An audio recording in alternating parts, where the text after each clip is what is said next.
हमारा टॉपिक है राज्य के नीति निर्देशक तत्व। बहुत ही महत्वपूर्ण टॉपिक है। चाहे आप किसी भी एग्ज़ाम की तैयारी कर रहे हों, राज्य के नीति निर्देशक तत्व से एक ना एक प्रश्न ज़रूर पूछा जाता है। तो वीडियो को शुरू करने से पहले मैं आपको बता देता हूं कि आज हम इस टॉपिक को कैसे कवर करेंगे। पहले मैं आपको इसका मतलब समझाऊंगा, उसके बाद मैं आपको ये बताऊंगा कि इसे आखिर संविधान में शामिल कैसे किया गया। उसके बाद हम मौलिक अधिकार और नीति निर्देशक तत्व इसके बीच अंतर को पढ़ेंगे और उसके बाद जितने भी महत्वपूर्ण अनुच्छेद हैं राज्य के नीति निर्देशक तत्व से संबंधित, उन्हें हम डिटेल में कवर करेंगे। पहले मैं आपको डिटेल में अनुच्छेद के बारे में बताऊंगा और लास्ट में जब हम सभी अनुच्छेद को पढ़ लेंगे तो एक ही स्लाइड में सबकी हम क्विक रिवीजन करेंगे। यानी कि जितने भी अनुच्छेद मैंने आपको बताए उसे एक ही स्लाइड में कैसे याद रखना है वो मैं आपको बताऊंगा। एक बार हम क्विक रिवीजन कर लेंगे और उसके बाद जब हम पूरी थ्योरी कंप्लीट कर लेंगे तो प्रीवियस ईयर क्वेश्चन करेंगे। तो कंप्लीट वीडियो है आपके लिए ये। एक ही वीडियो में आपको इस टॉपिक से पूरा पढ़ भी लेंगे, उसके बाद रिवीजन कर लेंगे और उसके बाद जो भी प्रीवियस ईयर क्वेश्चन आए हैं उन्हें कवर करेंगे। इसके बाद आपको कोई और वीडियो देखने की ज़रूरत नहीं पड़ेगी। तो चलिए बिना देरी किए हुए वीडियो को शुरू करते हैं। तो चलिए वीडियो की शुरुआत करते हैं और हम राज्य के नीति निर्देशक तत्व, जिसे इंग्लिश में directive principles of state policy कहते हैं और शॉर्ट में DPSP कहा जाता है। तो इसका अर्थ क्या है? तो अगर आप इसे ध्यान से पढ़ेंगे, राज्य के नीति निर्देशक तत्व यानी कि राज्य नीति बनाते समय इन निर्देशों को ध्यान में रखेंगे। कौन कौन से निर्देश हैं वो आगे हम अनुच्छेद में पढ़ेंगे। तो आपको ये पता होना चाहिए कि जो ये DPSP है ये संविधान के किस भाग में है। तो इसे संविधान के भाग 4 में और अनुच्छेद 36 से लेकर 51 के बीच रखा गया है। याद रखिएगा कौन से भाग में? भाग 4 और अनुच्छेद 36 से लेकर 51। और इसे आयरलैंड के संविधान से लिया गया है। तो ये एग्ज़ाम में पूछा जाता है, बहुत बार पूछा गया है कि राज्य के नीति निर्देशक तत्व को किस देश के संविधान से लिया गया है। तो ये आयरलैंड के संविधान से इसे लिया गया है। याद रखिएगा। आगे हम देखते हैं कि इसका मुख्य उद्देश्य क्या है, इसे आखिर संविधान में शामिल क्यों किया गया। तो इसका मुख्य उद्देश्य है लोक कल्याणकारी राज्य की स्थापना करना। तो जो संविधान सभा थी, संविधान सभा के जो सदस्य थे वो भारत को कल्याणकारी राज्य बनाना चाहते थे जिससे लोगों का कल्याण किया जा सके। इसीलिए लोक कल्याणकारी राज्य की स्थापना करना इसका मुख्य उद्देश्य है। और दूसरा मुख्य उद्देश्य है कि राज्य में सामाजिक और आर्थिक लोकतंत्र की स्थापना की जा सके। 2 तरह के लोकतंत्र हैं, याद रखिएगा, सामाजिक और आर्थिक लोकतंत्र। अब हम आगे देखते हैं कि आखिर किस तरह राज्य के नीति निर्देशक तत्व को संविधान में शामिल किया गया। तो अब हम ये देखते हैं कि आखिर DPSP को संविधान में शामिल कैसे किया गया। तो संविधान सभा के सलाहकार BN राव, इनका कहना था कि संविधान में 2 तरह के मौलिक अधिकार होने चाहिए। एक ऐसा मौलिक अधिकार हो जिसे हम भारत के नागरिकों को संविधान लागू होने के तुरंत बाद दे सकें और दूसरा ऐसा मौलिक अधिकार हो जो कुछ समय बाद जब भारत के पास पर्याप्त संसाधन हो जाएं तब दिए जाएं। तो 2 तरह के मौलिक अधिकार होने चाहिए BN राव जी के अनुसार। एक तो जब संविधान लागू हो जाए तब नागरिकों को दे दिए जाएं और दूसरे मौलिक अधिकार बाद में तब दिए जाएं जब भारत के पास पर्याप्त संसाधन हो जाएं।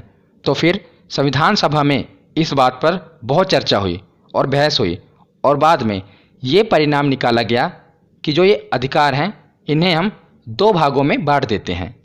एक को रख दिया गया भाग 3 में जिसे हम मौलिक अधिकार कहते हैं। तो मौलिक अधिकार पर मैंने डिटेल में वीडियो बनाई हुई है, मैंने एग्जाम्पल के साथ आपको समझाया है। अगर आपने मौलिक अधिकार वाली वीडियो नहीं देखी तो ज़रूर देख लेना। तो मौलिक अधिकार अनुच्छेद 12 से लेकर 35 तक है। इसमें क्या है कि हमें जो अधिकार दिए गए हैं ये अधिकार हमसे कोई भी नहीं छीन सकता।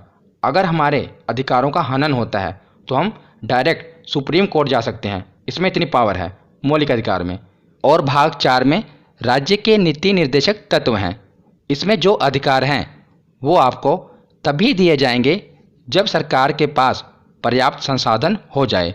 मतलब कि राज्यों के ऊपर है, वो चाहे तो आपको अधिकार दे, चाहे तो ना दे। आप इसके खिलाफ न्यायालय में नहीं जा सकते। ये महत्वपूर्ण है। जब आपके मौलिक अधिकारों का यानी कि जो भाग 3 में अधिकार हैं, इनमें से किसी भी अधिकार का हनन होता है तो आप न्यायालय में जा सकते हैं। पर जो भाग 4 में है यानी कि राज्य के नीति निर्देशक तत्व में जो भी अधिकार हैं ये राज्यों के ऊपर हैं। वो चाहें तो आपको दें जब उनके पास पर्याप्त संसाधन हो, चाहे तो ना दें। जैसे कि बुढ़ापा पेंशन हो गया, लोगों के लिए रोजगार हो गया, ये राज्यों के ऊपर है। मान लीजिए किसी राज्य में बुढ़ापा पेंशन मिल रही है और किसी राज्य में बुढ़ापा पेंशन नहीं मिल रही, तो वो न्यायालय के पास नहीं जा सकते। क्यों? क्योंकि ये राज्य के नीति निर्देशक तत्वों में आते हैं। पर जो मौलिक अधिकार में आते हैं उनका हनन होता है तो आप न्यायालय में जा सकते हैं। आपको बेसिक अंतर पता होना चाहिए। तो अब हम मौलिक अधिकार और नीति निर्देशक तत्व, इनके बीच अंतर क्या है वो पढ़ लेते हैं ताकि हमें और क्लियर हो जाए। तो देखते हैं कि मौलिक अधिकार, तो मौलिक अधिकार इसे यूएसए के संविधान से लिया गया है। और नीति निर्देशक तत्व अभी हमने पढ़ा कहाँ से लिया गया है, तो आयरलैंड के संविधान से। और जो मौलिक अधिकार हैं ये संविधान के भाग 3 में है और नीति निर्देशक तत्व भाग 4 में है। और जो मौलिक अधिकार हैं इसे लागू कराने के लिए न्यायालय की शरण ले सकते हैं। तो मैंने आपको बताया ना कि अगर मौलिक अधिकारों का हनन होता है तो हम न्यायालय जा सकते हैं। पर अगर जो नीति निर्देशक तत्व हैं इनमें जो अधिकार हैं वो राज्यों के ऊपर हैं।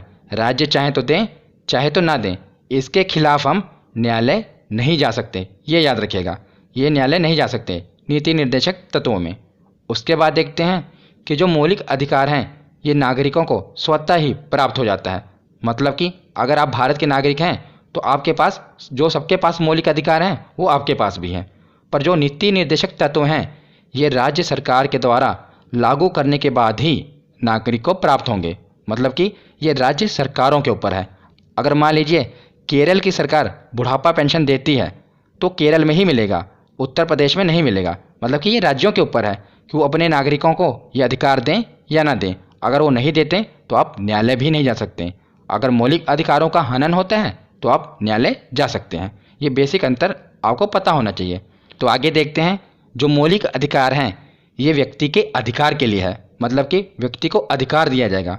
पर जो नीति निर्देशक तत्व हैं ये समाज की भलाई के लिए है। अभी हमने पढ़ा ना कि जो नीति निर्देशक तत्व हैं इसका मुख्य उद्देश्य क्या है, तो लोक कल्याणकारी राज्य की स्थापना करना, मतलब कि समाज की भलाई करना। तो हमने अंतर समझ लिया। अब हम राज्य के नीति निर्देशक तत्व के जितने भी महत्वपूर्ण अनुच्छेद हैं उन्हें पढ़ते हैं। बस आप ध्यान से सुनिएगा, लास्ट में हम रिवीजन कर लेंगे। तो पहले है अनुच्छेद 36। तो इसमें क्या बताया गया है, तो राज्य की परिभाषा बताई गई है। याद रखिएगा, इसमें राज्य की परिभाषा बताई गई है। अक्सर हम ये गलती कर देते हैं कि इसमें राज्य के नीति निर्देशक तत्व की परिभाषा बताई गई होगी। नहीं, इसमें राज्य की परिभाषा बताई गई है। तो राज्य क्या है? राज्य का मतलब यूपी, बिहार या पंजाब नहीं है। पॉलिटी में राज्य का मतलब अलग होता है। अगर मैं आपको आसान शब्दों में बताऊं तो राज्य का मतलब वो संस्था होती है जो अपने पैसों के लिए आत्मनिर्भर हो और अपने नियम कानून खुद बनाती हो और उसका एक क्षेत्र हो। जैसे केंद्र सरकार, राज्य सरकार, नगर पालिका, पंचायत, ये सब राज्य के ही अंतर्गत आती हैं। अगर मैं आपको एग्जैक्ट डेफिनेशन बताऊं तो इसमें लिखा गया है कि राज्य के अंतर्गत भारत की सरकार और संसद तथा राज्यों में से प्रत्येक राज्य की सरकार और विधानमंडल तथा भारत के राज्य क्षेत्र के भीतर या भारत सरकार के नियंत्रण के अधीन सभी स्थानीय और अन्य प्राधिकारी हैं। तो ये तो है इसकी डेफिनेशन। आपको ये सब नहीं याद रखना, बस आपको ये पता होना चाहिए कि अनुच्छेद 36 में क्या है, तो राज्य की परिभाषा है। तो अगला अनुच्छेद है अनुच्छेद 37। तो इसमें क्या कहा गया है कि यह न्यायालय में परिवर्तनीय नहीं है और वाद योग्य नहीं है। तो मैंने आपको शुरू में ही बता दिया था कि अगर हमें जो ये राज्य के नीति निर्देशक तत्व हैं अधिकार नहीं मिलते तो हम न्यायालय में नहीं जा सकते। यही इसमें बताया गया है कि हम न्यायालय नहीं जा सकते, यह वाद योग्य नहीं है, इस पर वाद विवाद नहीं किया जा सकता। इसीलिए केटी शाह जी का एक कथन है, बहुत ही इम्पोर्टेंट है, एग्जाम में पूछा जाता है। उन्होंने कहा था कि जो राज्य के नीति निर्देशक तत्व हैं, ये एक ऐसा चेक है जो बैंक की सुविधा अनुसार अदा किया जाएगा। तो याद रखिएगा, ये एक ऐसा चेक है जो बैंक की सुविधा अनुसार अदा किया जाएगा। मतलब कि वो कहना चाहते थे कि जो राज्य हैं इनके ऊपर ये है कि वो चाहे तो दें, चाहे तो आपको अधिकार ना दें। तो अगला अनुच्छेद है अनुच्छेद 38। इसमें क्या कहा गया है कि राज्य ऐसी सामाजिक व्यवस्था बनाएगा जिससे नागरिकों को सामाजिक, आर्थिक और राजनीतिक न्याय मिलेगा। तो ये तीनों शब्द याद रखिएगा, ये एग्जाम में पूछा जाता है कि इसमें निम्नलिखित में से किस न्याय की बात नहीं की गई। तो आपको 3 न्याय पता होने चाहिए, तभी तो पता होगा ना कि किसकी बात नहीं की गई। तो 3 प्रकार के न्याय हैं, सामाजिक न्याय, आर्थिक न्याय और राजनीतिक न्याय। तो सामाजिक न्याय में क्या है कि राज्य धर्म, जाति और लिंग के आधार पर समाज के किसी भी व्यक्ति से भेदभाव नहीं करेगा, यानी कि सोशल जस्टिस की बात की गई है इसमें। और उसके बाद है आर्थिक न्याय। तो आर्थिक न्याय में क्या है कि राज्य सरकार ऐसी पॉलिसी बनाए कि जो आर्थिक विषमताएं हैं ये कम हो, मतलब कि अमीर और गरीब के बीच का जो ये खाई है ये कम हो, इसमें आर्थिक न्याय की बात की गई है। और तीसरा है राजनीतिक न्याय। तो राजनीति में भी किसी से भेदभाव नहीं किया जाएगा। अगर आप भारत के नागरिक हैं तो चाहे किसी भी धर्म के हों, भारत में मुखिया से लेकर प्रधानमंत्री तक आप बन सकते हैं और आपको वोट देने का भी अधिकार होगा। तो आपके साथ राजनीतिक तौर पर भी कोई भेदभाव नहीं किया जाएगा, ये इसमें कहा गया है। तो 3 प्रकार के न्याय हो गए, सामाजिक, आर्थिक और राजनीतिक। तो अनुच्छेद 38 में हमने ये पढ़ा कि राज्य सामाजिक, आर्थिक और राजनीतिक न्याय करेंगे, पर वो ये न्याय किस प्रकार करेंगे, कौन कौन से कदम उठाएंगे, ये अनुच्छेद 39 में बताया गया है। तो अनुच्छेद 39 में कहा गया है कि राज्य विशेष रूप से निम्नलिखित नीतियों को सुरक्षित करने की दिशा में कार्य करेंगे। कौन कौन सी नीतियाँ? तो सभी नागरिकों को आजीविका के पर्याप्त साधन का अधिकार है, तो राज्य सभी नागरिकों के लिए रोजगार का अवसर प्रदान करेंगे। उसके आगे है कि भौतिक संसाधनों के स्वामित्व और नियंत्रण को सामान्य जन की भलाई के लिए व्यवस्थित करेंगे, तो सामान्य जनता की भलाई करेंगे।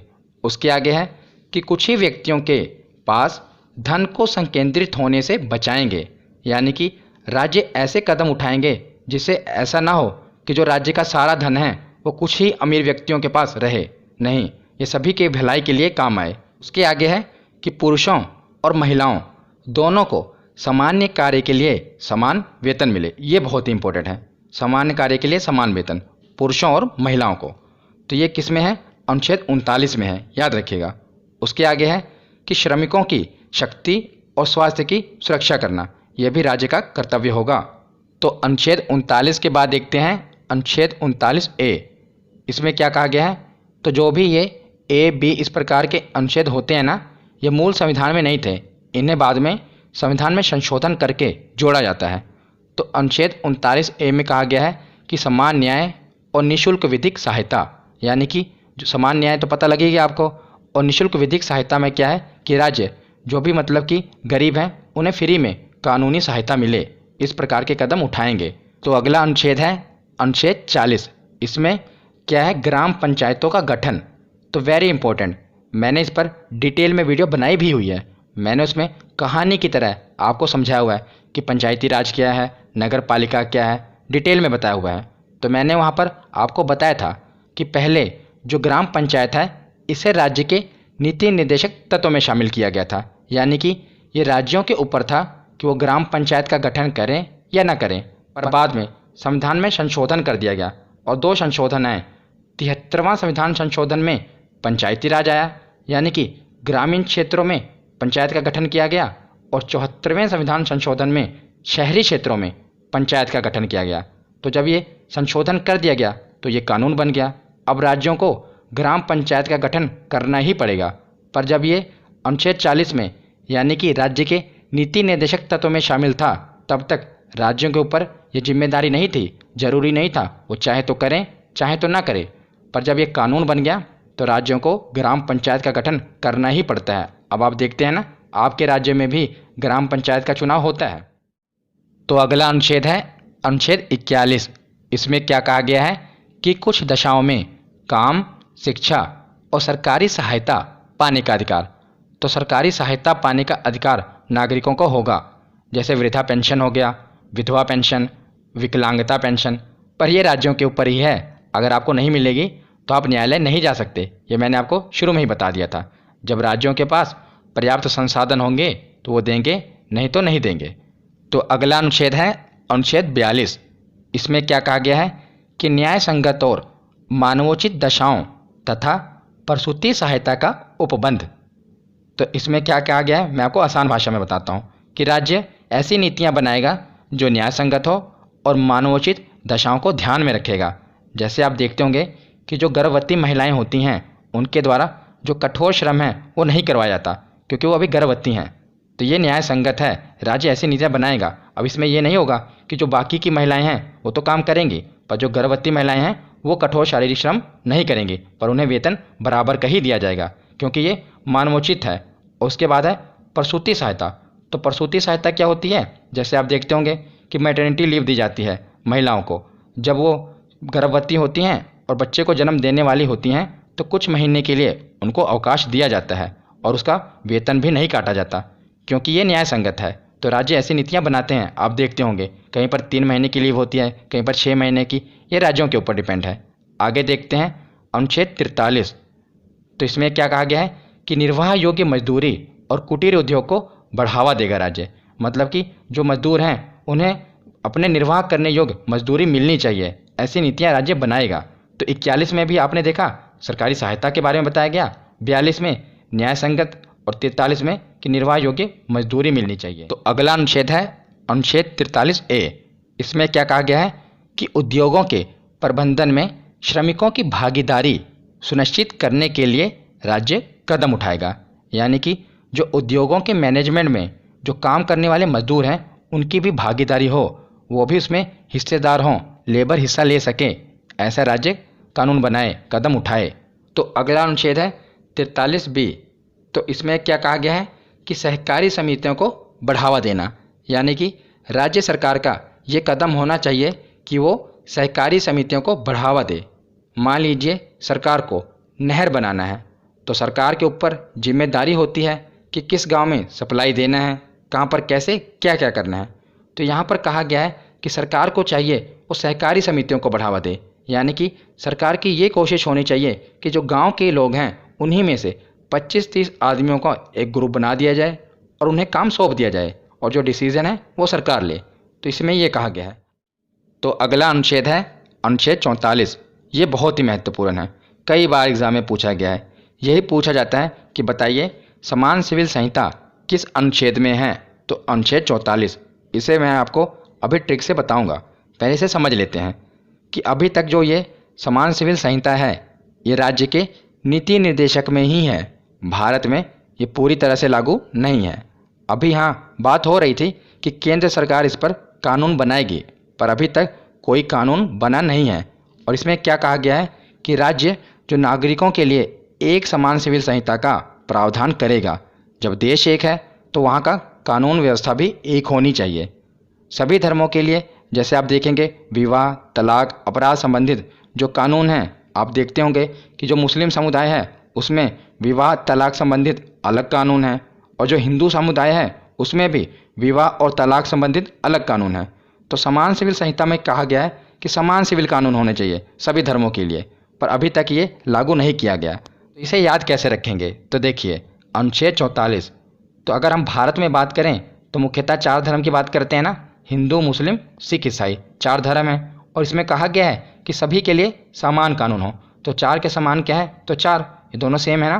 तो सभी धर्मों के लिए समान कानून हो, चारों धर्म हैं तो चारों के लिए समान कानून हो।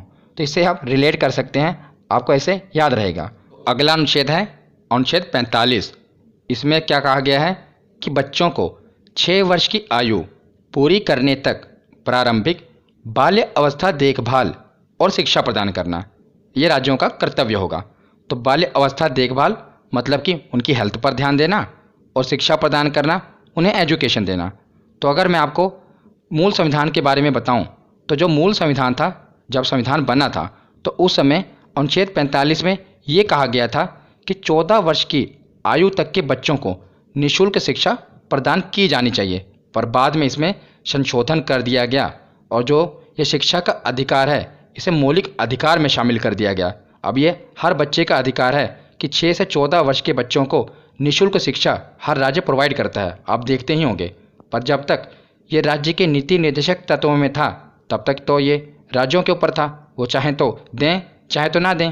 पर जब से ये संशोधन हुआ, कौन सा संशोधन, 86वां संविधान संशोधन 2002, तो इसमें जो शिक्षा का अधिकार है इसे मौलिक अधिकार में शामिल कर दिया गया। अब हर बच्चे का अधिकार है कि उसे निःशुल्क शिक्षा मिलेगी 6 से 14 वर्ष के बच्चे को। तो इसे अनुच्छेद 21A के अंतर्गत संविधान में जोड़ा गया है। याद रखिएगा, संशोधन पूछा जाए तो 86वां संविधान संशोधन और अनुच्छेद पूछा जाए तो 21 है।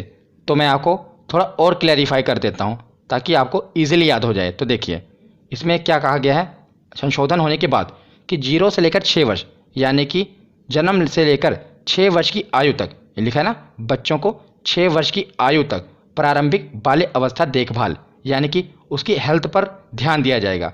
ये अभी भी राज्य के नीति निर्देशक तत्वों में है कि उसकी हेल्थ पर ध्यान देना पड़ेगा 6 वर्ष की आयु तक।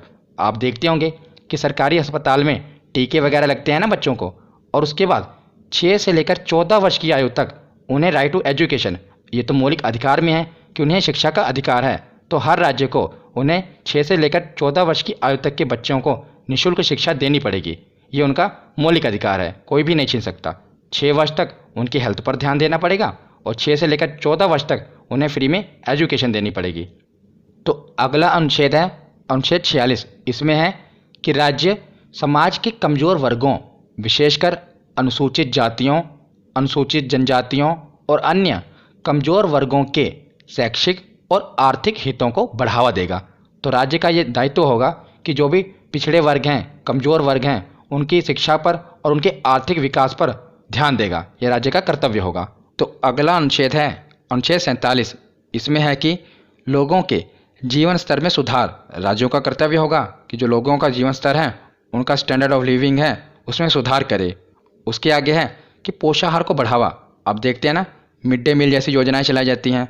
आगे है शराब पर प्रतिबंध। अब ये तो राज्यों के ऊपर है, वो चाहें तो लगाएं चाहे तो ना लगाएं। आप देखते होंगे कई राज्यों ने इस पर प्रतिबंध लगाया हुआ है, जैसे बिहार में शराब पर प्रतिबंध है। उसके आगे है नशीली दवाओं पर प्रतिबंध। तो आप देखते होंगे पहले खांसी की दवाई आती थी कोरेक्स, उस पर सरकार ने बैन लगा दिया ना, अब वो नहीं मिलती मेडिकल पर। तो नशीली दवाओं पर प्रतिबंध ये भी सरकार का दायित्व होगा। तो ये था अनुच्छेद 47 में। अब आगे देखते हैं। तो अगला अनुच्छेद है अनुच्छेद 48। तो अभी मैं आपको बस पढ़ा रहा हूँ, हम सभी अनुच्छेद अब पढ़ने के बाद इसकी रिवीजन कर लेंगे।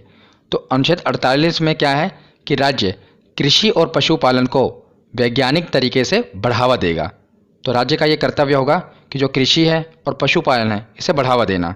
और 48A में क्या है, ऊपर कृषि है तो नीचे क्या है, पर्यावरण। तो राज्य जो है पर्यावरण का भी ध्यान रखेगा। और ऊपर क्या है, पशुपालन, यानी कि जो पालतू पशु हैं अगर उनको बढ़ावा देगा तो उसी के साथ जो पालतू पशु नहीं हैं, जो वन्य जीव हैं, उनकी रक्षा करने का दायित्व भी राज्य सरकार का होगा। ये 48A में कहा गया है। ऊपर कृषि, फिर पर्यावरण, पशुपालन और वन्य जीव, ऐसे रिलेट करके पढ़ना। तो 48 और 48A के बाद अब हम देखते हैं 49। तो इसमें है कि राष्ट्रीय महत्व के स्मारकों, स्थानों और वस्तुओं का संरक्षण करना ये भी राज्य की जिम्मेदारी होगी। तो जैसे लाल किला हो गया, ताजमहल हो गया आगरा का, ये सब राष्ट्रीय स्मारक है ना, तो इनका संरक्षण भी राज्य की जिम्मेदारी होगी। तो अगला अनुच्छेद है अनुच्छेद 50। कार्यपालिका से न्यायपालिका को अलग करना, ये बहुत ही महत्वपूर्ण है। अभी मैं आपको बताऊंगा कि इसे याद कैसे करना है। तो आखिर कार्यपालिका को न्यायपालिका से अलग क्यों करना है, ताकि जो कार्यपालिका है ये न्यायपालिका के काम में हस्तक्षेप ना कर पाए। आप देखते होंगे कि जो कार्यपालिका है, मान लीजिए सरकार ने कोई ऐसा कानून बना दिया जो सही नहीं है, तो अब जो नागरिक हैं वो किसके पास जाएंगे, तो न्यायपालिका के पास जाएंगे। जैसे हाई कोर्ट हो गया, सुप्रीम कोर्ट हो गया। अगर जो कार्यपालिका है इसी के पास न्यायपालिका वाला काम होता तो आप किसके पास जाते हैं, सर मान लीजिए सरकार है, वही कार्यपालिका है, वही न्यायपालिका होती। तो सरकार ने कोई कानून बनाया तो आप सरकार के पास तो जाएंगे, तो मानेगी नहीं, उसी ने तो कानून बनाया। इसीलिए कार्यपालिका से न्यायपालिका को अलग रखा गया है ताकि कार्यपालिका जो भी सरकार कोई कानून बना रही है, मान लीजिए उसने कोई ऐसा कानून बना दिया जो हमारे मौलिक अधिकारों को खिलाफ हो, तो हम सीधा न्यायपालिका यानी कि सुप्रीम कोर्ट जा सकते हैं। इसीलिए कार्यपालिका को न्यायपालिका से अलग रखना है। तो इसे याद कैसे करेंगे? तो देखिए, इसको आप ऐसे याद कर सकते हैं, इसमें क्या 50 कि 50-50 जो शक्तियाँ हैं दोनों में 50-50 बांट दी गई हैं, कार्यपालिका में और न्यायपालिका में। इनमें शक्तियाँ जो हैं वो 50-50 बांट दी गई हैं, इसीलिए आप इसे याद कर सकते हैं। अनुच्छेद 50 में क्या है? कार्यपालिका से न्यायपालिका को अलग करना। तो आखिरी अनुच्छेद है अनुच्छेद 51।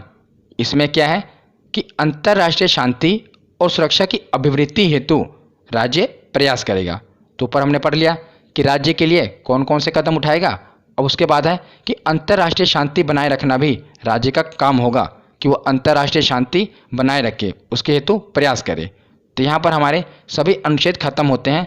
अब हम इसकी रिवीजन करते हैं। तो राज्य के नीति निर्देशक तत्व के जितने भी महत्वपूर्ण अनुच्छेद हैं 36 से लेकर 51 तक, ये हमने पढ़ लिए। अब हम देखते हैं कि इन्हें याद कैसे करना है। तो आपको इन्हें ग्रुप में याद करना है, जिस प्रकार मैंने आपको बताए हैं। तो देखिए, 36 और 37 इन्हें आपको एक साथ याद करना है। 36 में क्या है? राज्य की परिभाषा, तो पहले परिभाषा ही बताई जाती है। और 37 में क्या है कि अगर आपको ये अधिकार नहीं मिलते तो आप न्यायालय नहीं जा सकते। तो पहले परिभाषा है और उसके बाद है कि आप न्यायालय नहीं जा सकते। और उसके बाद आपको इन्हें ग्रुप में याद करना है 38 से लेकर 39 है। इसमें यह है कि राज्य के नीति निर्देशक तत्व में राज्य करेगा क्या। तो 38 में बताया गया है कि राज्य सामाजिक, आर्थिक और राजनीतिक न्याय करेगा। 39 में बताया गया है कि किस प्रकार करेगा। तो पुरुष और महिलाओं को समान कार्य के लिए समान वेतन देगा और नागरिकों के लिए आजीविका के लिए पर्याप्त साधन जुटाएगा, मतलब कि रोजगार के अवसर प्रदान करेगा। और 39 में है कि अगर नागरिकों के साथ कुछ गलत हुआ तो उन्हें फ्री में कानूनी सहायता मिलेगी। ये 38 से लेकर 39 में है। और 40 में मैंने आपको बता ही दिया था कि पंचायत का गठन है। और 40 के बाद इन्हें आपको एक साथ याद करना है कि जो राज्य के नीति निर्देशक तत्व हैं इनमें राज्य काम क्या क्या करेगा। तो 41 में बताया गया है जैसे कुछ सरकारी सहायता का अधिकार, जैसे वृद्धा पेंशन हो गई, विकलांग पेंशन हो गई। 42 में है कि न्याय संगत और मानवोचित सहायता, जैसे मैंने आपको बता ही दिया था, मैटरनिटी लीव हो गई। और 43 में क्या है कि उन्हें निर्वाह योग्य मजदूरी दी जाएगी, कि जो वो काम कर रहे हैं उतनी उनकी निर्वाह योग्य उन्हें मजदूरी मिले। और 43 में क्या है कि श्रमिकों की जो है भागीदारी होनी चाहिए। उसी में बी में क्या है कि सहकारी समिति को सरकार बढ़ावा देगी। तो इसमें जो काम करनी है सरकार को वो बताए गए हैं। और उसके बाद 44 है समान सिविल संहिता, ये तो मैंने आपको ट्रिक से बता ही दिया था। और उसके बाद 45 से लेकर 47 तक जो कमज़ोर वर्ग हैं उन पर भी सरकार को ध्यान देना पड़ेगा। 45 में जैसे है कि 6 वर्ष की आयु तक के बच्चों का देखभाल। 46 में है जो कमज़ोर वर्ग हैं, पिछड़े वर्ग हैं, उनके हितों का संरक्षण। 47 में क्या है, संरक्षण किस प्रकार होगा, पोषाहार को बढ़ावा देकर, शराब जो है उन पर प्रतिबंध लगाकर। ये 3 इस प्रकार ग्रुप में याद करना, 45, 46 और 47। 48, 48A और 49 इन्हें एक साथ याद करना। ऊपर वाले 3 एक साथ याद करना, उसके बाद ये वाले 3 एक साथ ग्रुप में याद करना। 48 में है कृषि और पशुपालन को बढ़ावा देना। 48A में है जब कृषि को बढ़ावा दिया जा रहा है तो पर्यावरण को भी बचाना है, जब पशुपालन को बढ़ावा दिया जा रहा है तो जो वन्य जीव हैं इन्हें भी बचाना है। और 49 में है कि जो राष्ट्रीय स्मारक हैं उनका भी संरक्षण करना है। 49 के बाद 50, ये तो मैंने आपको ट्रिक से बता ही दिया था कि कार्यपालिका से न्यायपालिका को अलग रखना है। और 51 में अंतर्राष्ट्रीय शांति भी जरूरी है। तो इस प्रकार आप ग्रुप में, जैसे मैंने ये बताया है, ग्रुप में याद करेंगे तो आपको ये याद रहेंगे। तो यहाँ पर हमारा थ्योरी सेक्शन कंप्लीट होता है। अब हम प्रीवियस ईयर क्वेश्चन देखते हैं। तो पहला प्रश्न है कि भारतीय संविधान में राज्य के नीति निर्देशक तत्व ग्रहण किए गए हैं, तो कहाँ से लिए गए हैं, तो आयरलैंड से लिया गया है, हमने भी पढ़ा था। अगला प्रश्न है कि भारतीय संविधान के किस अनुच्छेद में राज्य के नीति निर्देशक तत्वों का उल्लेख है, तो इनका उल्लेख है अनुच्छेद 36 से लेकर 51 तक। अगला प्रश्न है कि संविधान में राज्य के नीति निर्देशक तत्वों को शामिल करने के पीछे उद्देश्य क्या है, तो मैंने आपको शुरुआत में ही 2 उद्देश्य बताए थे। एक तो था लोक कल्याणकारी राज्य की स्थापना करना और दूसरा क्या था, सामाजिक आर्थिक लोकतंत्र की स्थापना करना, ऑप्शन सी। अगला प्रश्न है कि नीति निर्देशक सिद्धांत हैं वाद योग्य हैं या वाद योग्य नहीं है, तो मैंने आपको बताया ये वाद योग्य नहीं है, आप न्यायालय नहीं जा सकते, इन पर वाद विवाद नहीं कर सकते। अगला प्रश्न है कि निम्न में से किसने नीति निर्देशक सिद्धांतों को बैंक की सुविधा अनुसार दे उत्तर दिनांकित चेक कहा? तो किसने कहा था? तो केटी शाह ने कहा था। किसने? केटी शाह ने। अगला प्रश्न है कि राज्य के नीति निर्देशक सिद्धांतों में से किस अनुच्छेद का संबंध अंतर्राष्ट्रीय शांति और सुरक्षा के संवर्धन से है? तो हमने पढ़ा कि जो लास्ट वाला अनुच्छेद है कौन सा? 51। अनुच्छेद 51 में अंतर्राष्ट्रीय शांति की बात कही गई है। तो अगला प्रश्न है कि संविधान के किस अनुच्छेद में न्यायपालिका का कार्यपालिका से पृथक्करण का उल्लेख किया गया है? तो मैंने आपको बताया था ना, इन दोनों में 50-50 शक्तियां बांट दी गई हैं। तो यह है अनुच्छेद 50, ऑप्शन डी। अगला प्रश्न है कि समान कार्य के लिए समान वेतन भारत के संविधान में सुनिश्चित किया गया है, ये एक मौलिक अधिकार है, मौलिक कर्तव्य है, तो क्या है? तो अभी हमने पढ़ा था कि ये राज्य के नीति निर्देशक सिद्धांत का एक अंग है, हमने पढ़ा था ना। अगला प्रश्न है कि भारतीय संविधान के निम्नलिखित अनुच्छेदों में से कौन सा अनुच्छेद राज्य सरकारों को ग्राम पंचायतों को संगठित करने का निर्देश देता है? तो ये अनुच्छेद 40 है, जिसमें ग्राम पंचायतों के गठन के बारे में बताया गया है। अगला प्रश्न देखते हैं कि इनमें से कौन राज्य के नीति निर्देशक सिद्धांतों में सम्मिलित नहीं है? तो कौन नहीं है?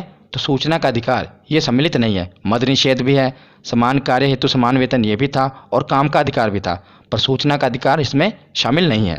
अगला प्रश्न है कि भारतीय नागरिकों के लिए समान सिविल संहिता प्राप्त करने की बात कही गई है। तो ये हमने ट्रिक से पढ़ा था, अनुच्छेद 44 इसका सही जवाब होगा। तो आज का आखिरी प्रश्न है कि भारतीय संविधान का कौन सा अंग समाजवादी व्यवस्था स्थापित करने की प्रेरणा देता है? तो यह है नीति निर्देशक तत्व। तो आज की ये वीडियो यहीं पर ख़त्म होती है। कैसी लगी ये वीडियो कमेंट सेक्शन में ज़रूर बताना। धन्यवाद।